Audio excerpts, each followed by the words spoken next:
Hello, calculus fans. So there's a relationship between continuity and differentiability. We'll demonstrate it with this theorem.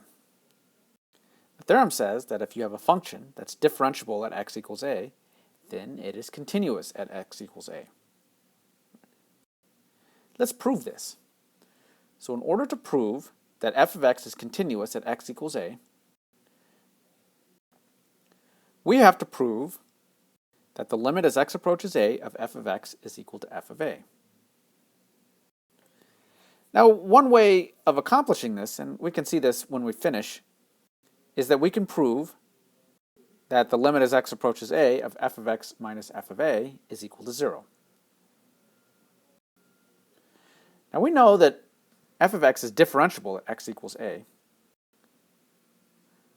So that tells us that this limit exists. That's what it means to be differentiable at x equals a. And we call this value f prime of a. So now, I could write f of x minus f of a is equal to f of x minus f of a over x minus a. That's the difference quotient that shows up in the derivative. And then I could just multiply by x minus a. Now let's go ahead and take a limit. So if I take a limit of f of x minus f of a, this is equal to the limit of this quotient times x minus a. And we can break this up into two limits according to the limit laws. The point being is that this limit that you see out here, that's the limit for the derivative. And it's also easy to see that this limit is just 0 using direct substitution.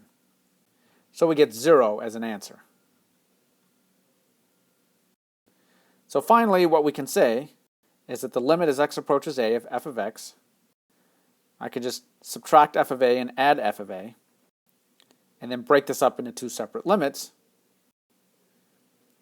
Now I know that I have 0 in here, and so we've proven now that we get f of a. So our conclusion is that we've proven this theorem that if the function is differentiable, then it is continuous. Differentiability, if you do not have differentiability, that means you either have a jump or a sharp break or a sharp point. So in order to even have a chance of differentiability, you have to be continuous. Okay, that's all for now.